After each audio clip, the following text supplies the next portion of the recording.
All right. Hello there. This is Jay Bo, founder of Living with Strength and Honor and the Challenge by Choice. And today I want to talk to you about this idea of anxiety.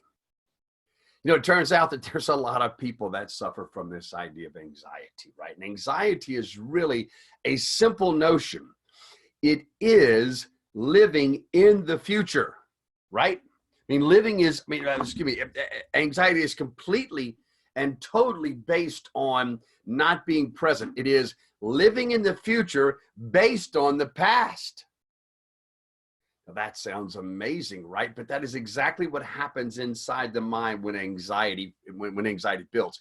Anxiety builds from fear of what will happen in the future. And it is to a great degree, largely based upon our experiences in the past, we see through this lens and then project into the future, right? So let me kind of chart this out for you if I can. I'm gonna share this screen with you and go to here and sort of chart this out for you. So this is what happens whenever you really get anxious, all right? So let's just start. This is going to be a really bad illustration, but this is our brain, okay? This is our brain. And we'll call this, this is our mind's eye, right? Mind's eye. Now, this is what happened is that, so like what we think, right? Like the way that our brain works and what we think is often guided by past experiences. So this lens that we are thinking with, if that makes sense, is oftentimes based on bad experiences, okay? Especially those experiences that were highly emotional, right? So they created certain emotional feelings in you. These experiences were not just like going to the grocery store. They were events that occurred in your life that created certain emotional experiences. And those emotional experiences for you were significant for whatever reason. And they have begun to color everything that you think, if that makes sense, right? So you're seeing them through the lens of your past. Now, here's the thing, is that as you sort of relive these moments, right, your brain cannot tell the difference between what's real and what is only imagined. So when you relive these experiences, whenever you go through that space again, even when you think about them, which is how you do whenever you're allowing those experiences to color your thoughts now, they are imagined, like they're not really happening to you, but your brain doesn't know the difference. So what it does is it releases these same chemicals that are released from this experiences. From that experience. Chances are, if they're really traumatic experiences, what your body is releasing is the fight or flight response chemicals of adrenaline and cortisol. Now, all these things that are preparing your body to act, to defend, to run, right? It's moving the energy and the blood, literally the blood, getting to your extremities, away from your immune system, away from your gut, away from the other operational centers of your body, out to your hands and feet so that you can act. What happens is that the more that you think that over and over and over again, because your body can't tell the difference and your brain can't tell the difference between what's real and imagined, you begin to form a habit of doing so. And your body gets used to that idea and it resends signals back to the brain and actually reinforces the idea.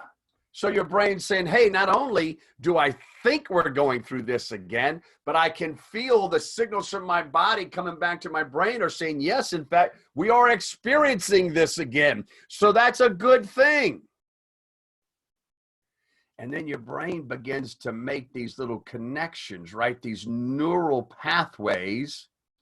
Your brain says, I know what's going on here. This is a regular occurrence. This is how my human over here wants it to be. So I'm going to make it easy on my human. I'm going to make these shortcuts so that having these thoughts is easier. And as that happens, once again, all of your new experiences and thoughts of future experiences gets filtered through this shortcut, which is all about these past emotional experiences. And guess what? So that it creates more of these hormone releases and becomes more and more habitual and more reinforces. And then you get this thing where you're in this loop, this nonstop loop over and over and over and over. And your body gets very accustomed to it. And that's the way it expects to live. And now anxiety feels like a real thing that's always happening, right? So each successive event that you face or think about starts to pile up like this. And each time you have an event occurs and you feel anxiousness, you add one more brick to this thing that says, yes, of course, that's the way that it is. Every time I consider this possibility or some new possibility, boom, I feel this way. And look, it happened again. And look, it happened again. And look, it happened again. And you are training your body and your mind to repeat this process over and over and over and over and over again. So to some extent, when you say, I can't stop, like, I don't know what to do to stop having this anxiety, you're right. Your body has now been programmed. It's like the software has been changed so that it actually likes the way that this feels, even though it doesn't serve you, even though you don't want to be anxious. It's because your body, your mind wants certainty. It wants to know what's up, what's happening. It wants to be clear and sure about it. That's why it makes this process occur that I've written out here for you. Now, the question is, how do you break that cycle? How do you get out of that? Well, in the challenge by choice, we take a look at that very thing and we offer you a pathway out. We take a look at this process right here. We dig down and say, what is it that's going on with this process inside of your brain? What is happening in there that sends you down into this sort of pit of anxiety, right? And start to take a look at the stories that you have. So there are certain stories that you've created about things that lead you down this loop. So we start to take a look at that and then where your focus goes based on those stories, right?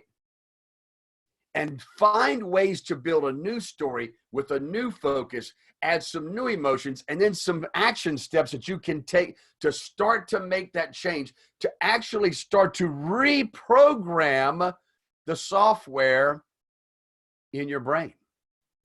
Now, I know that sounds kind of crazy, right? But that is it. That's the medical thing that's going on in you that creates this anxiety. To some degree, your body, your mind has decided that this is preferential to feel this way.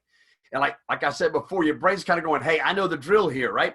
My human tells me, sends me signals, has the thoughts all the time that this is the way I ought to feel. So I'm going to reinforce that, make it easier, make it more possible, because the brain wants that certainty. It's no different than like the cache in your computer. It's anticipating what's coming up and saying, hey, let me prepare.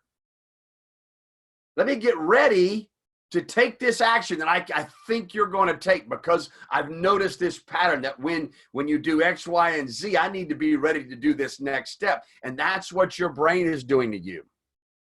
And that's why you, quote unquote, suffer from anxiety.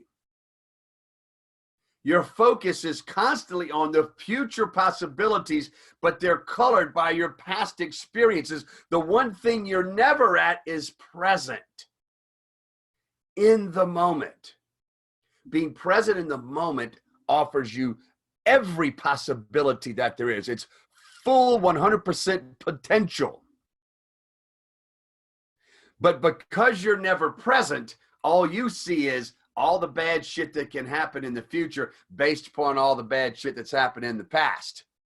You skip over that whole present thing and fall right into that loop. The challenge by choice paradigm, the 5 steps that are in the challenge by choice, the recognition of the issue and the story and like the way that you have it colored, right? Your reaction to that, your emotional state that comes out of that and that story, the reality of it, which is like, where's your focus at because of these other things? And then your response, the actions that occur based on that. And all of that drives your end result. And we can take a look at, for you to design a whole new set of steps based upon those 5 steps that you can design and decide what the story is, what your reaction will be, how you will change your focus and the reality of that so that you have a new set of actions and new things that occur in your body. And eventually, as you shift into making this a habit, as you shift from learning to living this new possibility, your body will begin to respond to your new actions. It will begin to make new connections in your brain. You'll stop using the old shortcut, and just like everything else in our body, use it or lose it, right? It'll begin to diminish, and new neural pathways can be created that will create different feelings in your body, which will create different hormonal functions, which will support your new way of thinking rather than the old. That's the power of challenge by choice in terms of anxiety. I hope that makes some sense to you. And I hope that helps you out. I would love for you to join us in the next Challenge by Choice. It starts on September 3rd. It's going to be a group of men and women just like yourself that are dedicated to the idea that I can have more, be more, do more, and I can be the master of my fate. I can create the way that my brain works, the way that my life works, and the outcomes that I get. You can click on the link that's attached to this video and get an application, which will create a phone call for us just to make sure that this is the best path for you, that the Challenge by Choice path is right for you. And hope to see you then. So I hope to connect with you soon. And meanwhile, until next time, strength and honor to you.